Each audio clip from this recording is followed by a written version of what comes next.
Well, once a Husker, always a Husker. And Ndamukong Suh ready to take on basketball coach Tim Miles. You know, my money's on the coach, I think. Good defensive stance there. Probably picked Suh's pocket a few times. I don't know. We'll have to ask him. Hi, everybody. I'm Ray Crawford, and we're pleased to welcome the Huskers head basketball coach to Campus Insiders. And, Coach, how'd that game work out for you? Well, I tell you what, it was a physical mismatch, it looks like, right? But I'm going to give credit where credit is due. I gave him his left, as you can see in the picture, and he got me left. And then he hit a three, and then he fouled me 4 straight times, and it got me a little. So he ended up winning the game. But I think he played bad boy basketball. But I think it was the only way to beat me. Coach, belated congratulations on the success you've had there in Lincoln. You led your team to the school's first NCAA appearance since 1998. What do you see as the next step in the 14-15 season? Well, we got to go there and win. We got to make a run in the tournament. That's something also that we're one of the teams that haven't done that yet, at the BCS level. And so what I expect us to do is to build on last year. And really, last year, our guys are really disappointed with the way the season ended. We went into the Baylor game and pressed. I think everybody was all worked up, maybe coach too, but we didn't give our best. So I think we kind of felt like we left our best stuff out there, and we didn't, when it was most important, we weren't at our best, and I think next year we will be. Nationally, fans associate Nebraska with football, but now there's a success your team has had, along with Creighton as well there in state. Now the state making big news in college basketball. How would you grade the play of basketball in the state of Nebraska? Well, it's outstanding. Creighton this year had Doug McDermott, who won everything but the Heisman, basically. He was just, he's an unbelievable player, and Greg McDermott did a good job, obviously, with those guys, a tremendous job.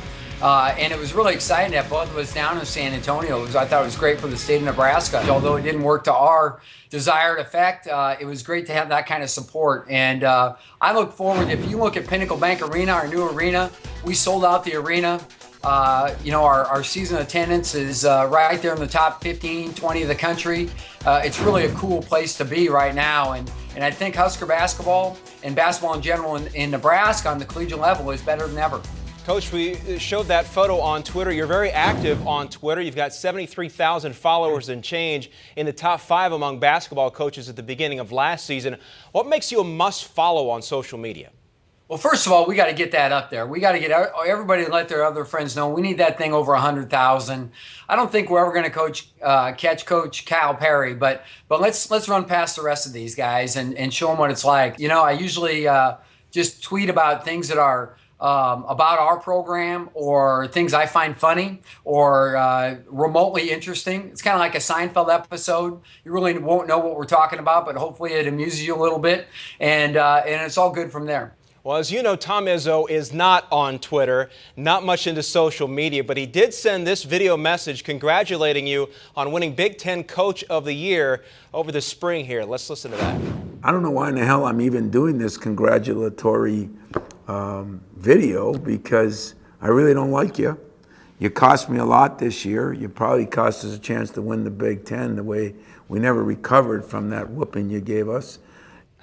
Coach, obviously I think we can all tell by your personality you can take a joke. What was your reaction to Coach Izzo's message?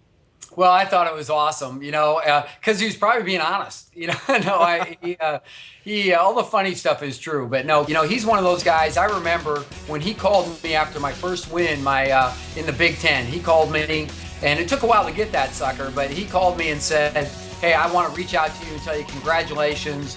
And that gesture really meant a lot to me. And so to have him in our league and have the type of personality that truly cares about our sport, cares about our league, is really awesome to have. And we try and model our program like they've had and the success they've had. And so I think he's like I say, a great role model for all of us.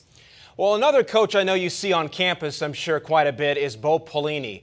Can you give us your best Bo Pelini impersonation? People often try to imitate him. I sure can. What kind of question is that? And that's it. Bo's a great guy. Bo's a phenomenal dude, He's having a lot of fun. They give him a hard time with the feline stuff, and he's had some fun with that. And I think he's showing his personality a little bit, but he's a guy that at the end of the day he wants Nebraska to be the way Nebraska is respected all across the country. He wants to compete nationally and win the Big Ten and be in those playoff series. and I know he'll get us there. Coach, best of luck to you next season. Thanks for taking time with us and enjoy your summer. Thank you very much. Thanks for having me on. For more interviews with the big names in college sports, log on and look around, CampusInsiders.com.